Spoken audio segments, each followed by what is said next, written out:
Approximately 12:30 this morning, a gunman appeared at the front of one of the theaters in the Century 16 Theater behind me here.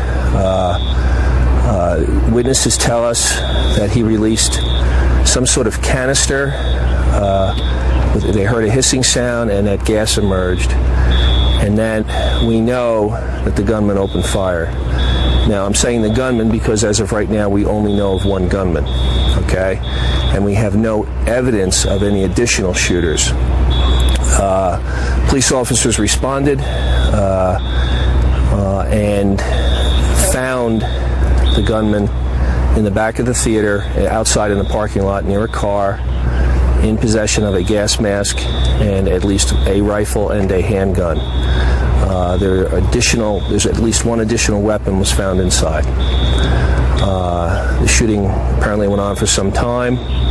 As of right now, we have approximately 50 who were hit, and we have 14 dead. 10 in the theater, and 4 died at area hospitals. The police response consisted of rushing anyone who was hit immediately into police cars and to hospitals. There's 6 area hospitals we know of, I'll tell you what they are, that have handled and triaged victims. Children's Hospital, Aurora South, University Hospital, Parker Adventist, Denver General, and Swedish. I'm saying approximately 50 were injured. We can't get a firm count right now, and there may be some double counts if a victim was taken to one hospital and then transported to another. The suspect, who is in custody, made statements about possible explosives in possession in his residence. At this time, there is a residence in North Aurora. It's an apartment building that we have evacuated, and we are dealing with the potential that there are explosives inside there.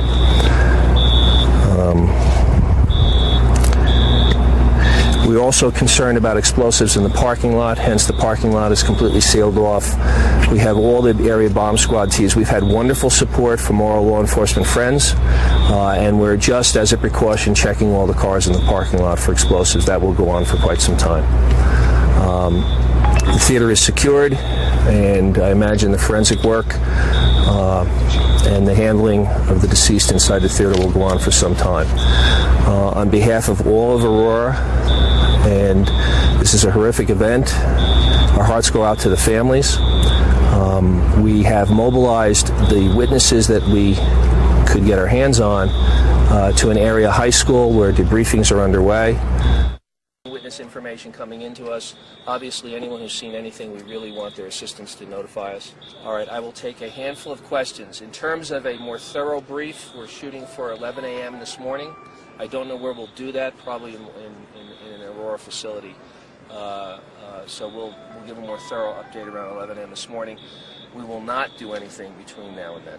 Chief, you said you talked to the suspect. Did he give any idea of what a motive might be?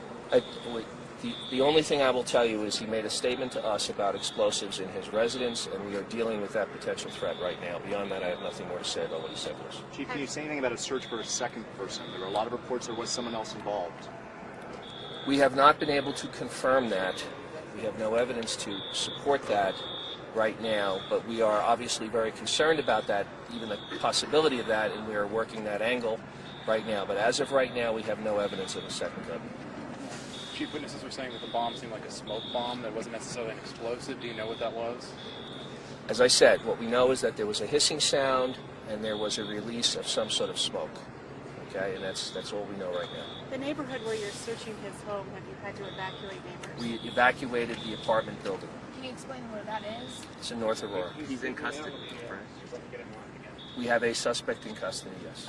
Do you believe there's other people that you need to find? I just answered that question. As of right now, we do not have any evidence of a second gunman, but obviously we're concerned about that, and we are doing everything we can to find out if that might possibly be true. But as of right now, we have no evidence. His home is in Aurora? Yes, any more questions? Yes, Chief, how are you talking about how the victims' families will be notified? We'll figure that out. We've mobilized our entire victim services unit, and all the detectives we can. We have wonderful support from some of our other agencies and their investigators, and as we sort through this evening, one of our highest priorities will be dealing with the families of the victims. Chief, can you talk about the ages and sexes of the victims, please? No, I can't. Chief, witnesses were saying that there seemed to be a police presence immediately as soon as they heard gunfire. Was there anything that they could have known of beforehand to show up sooner? Police presence immediately as soon as they heard gunfire. Was there anything that they could have known of beforehand to show up sooner? I can't answer that question. I know that we were here immediately, and thankfully we apprehended a suspect. And so. Is there any place where victims' families can go or call tonight as they're waiting for people to come home from the mall?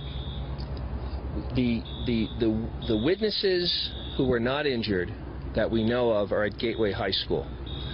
And as I said, there are approximately 50 who were injured, and they were at the area hospitals that I've named, and I'm sure those hospitals are dealing with family response right now. Chief, how are the men and women doing your men and women? Well, most of us have never experienced anything like this, and they're performing extraordinarily well, and I'm very, very proud of them.